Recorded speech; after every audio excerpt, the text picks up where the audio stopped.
എവിടുന്ന് കിട്ടി ഈ പേര്? അത് അമ്മയോട് ചോദിക്കണം. സ്വന്തം പേരിന്റെ കാര്യമല്ല. VIBGYOR, your novel.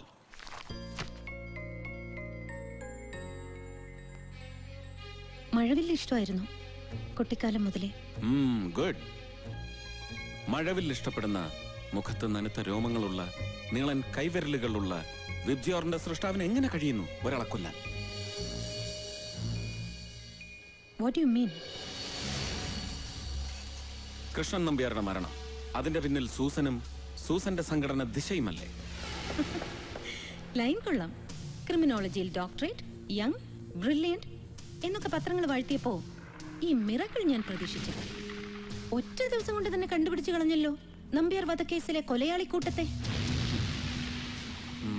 മിസ്റ്റർ അപ്പൻ മേനോൻ, എന്റെ ജീവിതം തന്നെയാണ് എന്റെ സന്ദേശം എന്ന് പറയാനുള്ള ധൈര്യം കാണിച്ച ഒരേ ഒരാളെ ഇന്ത്യയിൽ ജീവിച്ചിരുന്നുള്ളൂ, ഗാന്ധിജി. ആ ഗാന്ധിജിയുടെ സ്വപ്നങ്ങളെ പ്രാവർത്തികമാക്കാൻ പ്രവർത്തിക്കുന്ന സംഘടനയാണ് ദിശ. നമ്പ്യാരെ പോലുള്ള ഒരു അഴിമതിക്കാരനോട് എന്തുമാത്രം വിയോജിപ്പുണ്ടായാലും ഒരിക്കലും ഞങ്ങൾ കൊല്ലില്ല.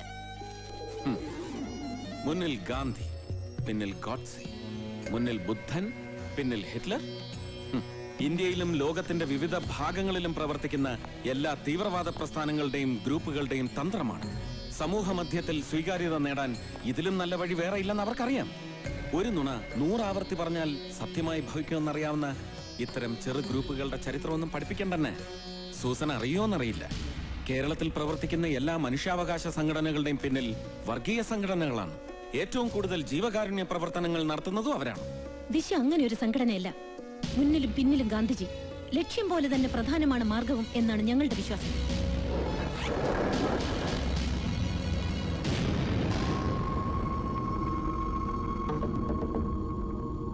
ആദ്യം ഒരു സ്വകാര്യ TV ചാനലിലും പിന്നെ ഈ പത്രങ്ങളിലും വന്ന വാർത്തകളുടെ പിന്നിൽ ദിശയല്ലേ? അതെ. ഓക്കേ, എവിടുന്ന് കിട്ടിയ ഈ വിവരങ്ങൾ? സംഘടനാ ഓഫീസിലെ ലെറ്റർ ബോക്സിൽ നിന്ന് കിട്ടിയ ഒരു CD, അതിലാണ് ഈ വിവരങ്ങൾ ഉണ്ടായിരുന്നത്. ഓ, ആരാണ് CD ലെറ്റർ ബോക്സിലിട്ടത്? അറിയില്ല. അന്വേഷിച്ചില്ലേ? എന്തിനന്വേഷിക്കണം?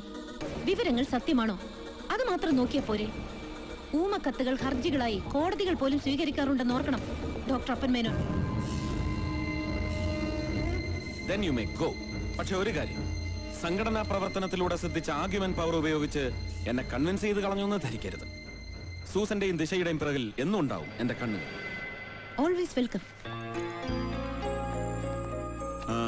എക്സ്ക്യൂസ് മീ, നന്നായിട്ടുണ്ട്. Not you, your novel VIBGYOR. Thank U.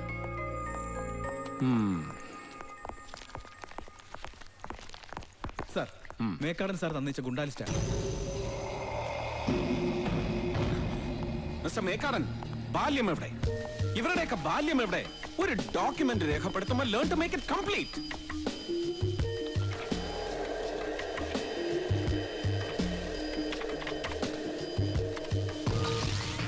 Antony, age 24, കേസുകളുടെ എണ്ണം 6, ഡ്രഗ് അഡിക്റ്റ്. 21-ാം വയസ്സിൽ കോളേജിൽ പഠിക്കുമ്പോൾ ആദ്യത്തെ കേസിൽ പ്രതി.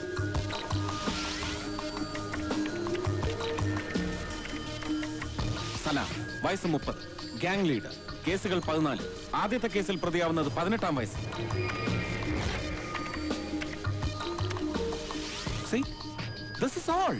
I am totally upset and I am terribly upset with you. ഒരു മനുഷ്യൻ ക്രിമിനൽ ആവുന്നത് അവന്റെ 18-ാം വയസ്സിലോ 25-ാം വയസ്സിലോ ആണ്. പക്ഷെ അതിന്റെ കാരണങ്ങൾ, അതാണ് എനിക്ക് അറിയേണ്ടത്. അതറിയണമെങ്കിൽ അവന്റെ ബാല്യത്തിലേക്ക് പോകണം. Where is it? Come on, tell me, where is it?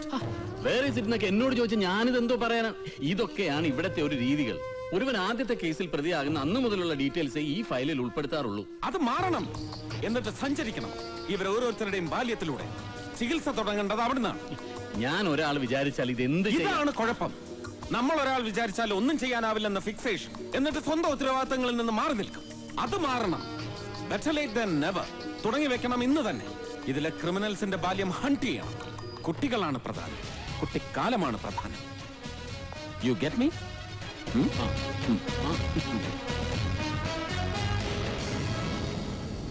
എന്ത് ഭ്രാന്ത? വേണ്ട, ഒന്നും പറയണ്ട. അപ്പേട്ടന്റെ സ്ഥിരം പതിവായി ദേഷ്യപ്പെടല്. എങ്ങനെ ദേഷ്യപ്പെടാതിരിക്കും വൈക? നിനക്കറിയാത്തോണ്ടാ. ചില ക്രിമിനൽസ് കുറെ കാലം കഴിയുമ്പോ മനോരോഗികളായി തീരും. കുറ്റബോധം കൊണ്ട് പിന്നീട് നല്ല കാര്യങ്ങൾ ചെയ്യാൻ വേണ്ടി ആന്റി സോഷ്യൽ എലമെന്റ്സിനെ തീർക്കാൻ തുടങ്ങും, ആരും അറിയാതെ. കൃഷ്ണൻ നമ്പ്യാരുടെ വധത്തിൽ അങ്ങനെ വല്ല ഇടപെടലും നടന്നിട്ടുണ്ടോ? അതാ ഞാൻ ഗൂണ്ടാ ലിസ്റ്റ് ചോദിച്ചത്. പക്ഷെ ആ ലിസ്റ്റ് ഉപയോഗിക്കാൻ പറ്റില്ല എന്ന് വന്നാ ഞാൻ എന്താ അയാളെ കൺഗ്രാജുലേറ്റ് ചെയ്യണോ? ഞാൻ മേക്കാടിന്റെ കാര്യമല്ല പറഞ്ഞത്, സൂസൻ മേരി തോമസിന്റെ കാര്യം. അവരെ വിളിച്ച് ക്വസ്റ്റ്യൻ ചെയ്തില്ലേ? കൊലപാതകം അന്വേഷിക്കുന്ന ഒരു ഉദ്യോഗസ്ഥനെ സംബന്ധിച്ചിടത്തോളം അവരും സംശയിക്കപ്പെടേണ്ടവരാണ് വൈക. സൂസൻ മേരി തോമസിനെ കുറിച്ചും അവരുടെ ജീവിതത്തെ കുറിച്ചും അറിയാവുന്ന ആരും അങ്ങനെ പറയില്ല. അപ്പേട്ടൻ തീർച്ചയായിട്ടും അവരെ പോയി കാണണം, എന്നിട്ട് സോറി പറയണം. സോറി? എനിക്ക് വേണ്ടി അപ്പേട്ടൻ അത് ചെയ്യണം. അപ്പേട്ടൻ ഒരു പെൺകുട്ടിയും ചീത്ത പറയുന്നത് എനിക്കിഷ്ടമല്ല. ഞാൻ എന്ത് തെറ്റിയതാലും അപ്പേട്ടൻ ഒന്നും പറയാറില്ലല്ലോ. എനിക്ക് നിന്നോട് സ്നേഹമല്ലേ വൈക? അതുപോലെ സ്നേഹിക്കണം എല്ലാരെയും. സൂസനെയും? സൂസനെയും ഒരു ഫ്രണ്ടായിട്ട്, നല്ല ഫ്രണ്ടായിട്ട്. Okay okay.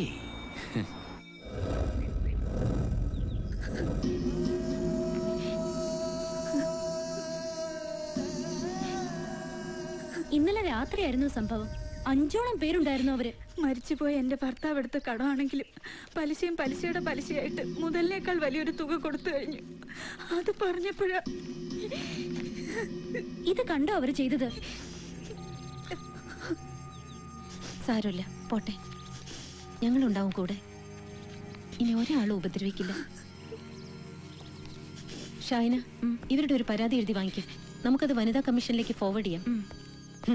വനിതാ കമ്മീഷൻ? ഇതിനൊക്കെ പരിഹാരം വനിതാ കമ്മീഷനും പോലീസ് സ്റ്റേഷനൊന്നും അല്ല. കൊല്ലണം. ഇവരെ ഉപദ്രവിച്ച 5 എണ്ണത്തിനെയും വെട്ടി കൊല്ലണം. ഞാൻ ചെയ്യാം, ഒറ്റയ്ക്ക്. ഗണേശ, നീ അകത്ത് പോ. അല്ല, ഇവരെയൊക്കെ ഇങ്ങനെ വെറുതെ. നിന്നോട് അകത്ത് പോക.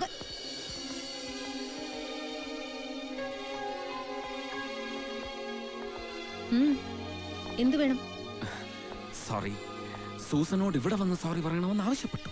ആര്? DGP-യോ? DGP ഒന്നുമല്ല. DGP ആവശ്യപ്പെട്ടാലും ഞാൻ അനുസരിക്കില്ല. ഇത് വൈക, എന്റെ ഭാര്യ. അവൾ എന്താവശ്യപ്പെട്ടാലും ഞാൻ അനുസരിക്കും. We are deeply in love. You get me? ഞാൻ വൈക എന്ന് വിളിക്കാം.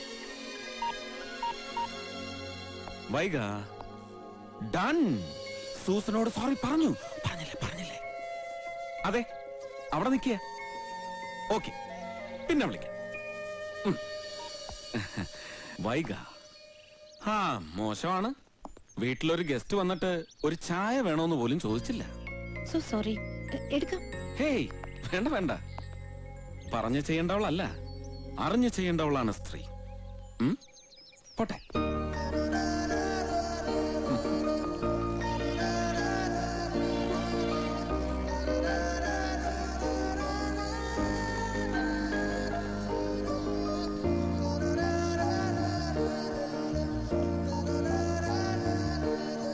നീ പറയുന്ന പോലെ ഒന്നുമല്ലല്ലോ ആള്. ഇതൊക്കെ തട്ടിപ്പമ്മ. ആളുകളെ കയ്യിലെടുക്കാനുള്ള സൂത്രം. ഏതായാലും നീ അയാളുമായിട്ട് വഴക്കിനൊന്നും പോണ്ട. ആര് പോണു? പക്ഷെ ഇങ്ങോട്ട് വന്നാ ഞാൻ വിട്ടുകൊടുക്കില്ല.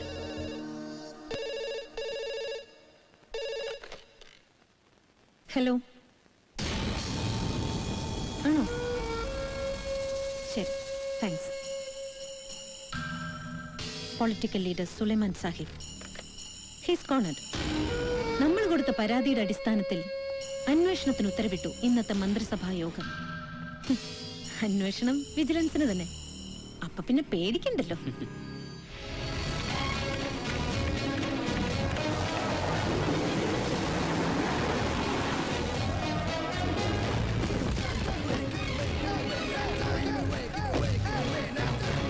ഗുഡ് മോർണിംഗ് അപ്പൻ.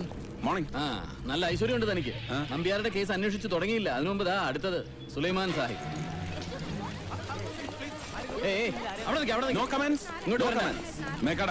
ഇന്ന് വൈകിട്ട് മറ്റ് പ്രോഗ്രാംസ് ഒന്നും ചാർട്ട് ചെയ്തേക്കരുത്. We have a meeting with the നടക്കില്ല. ഞാനിന്ന് വൈകിട്ട് ഭാര്യയുടെ കൂടെ പള്ളി പോകാൻ നേരിട്ടിരിക്കുക. അതൊന്നും മാറ്റി വെക്കാൻ പറ്റില്ല. മാറ്റി വെച്ചേ പറ്റൂ. പള്ളിയും പള്ളിക്കൂടം ഒക്കെ പിന്നെ ഡ്യൂട്ടി ഫസ്റ്റ്. ദൈവത്തിനുള്ളത് ദൈവത്തിന്, സീസർക്കുള്ളത് സീസർക്ക്. അതാണ് പണ്ട് തൊട്ട് മേക്കാടന്റെ ഒരു ലൈൻ. എന്റെ ലൈൻ അങ്ങനെയല്ല. ദൈവത്തിനുള്ളതും കൂടി സീസർക്ക്. Time is god and work is worship. കാലമാണ് ദൈവം, അധ്വാനം ആരാധന. So be there on time. Okay? Be there on time.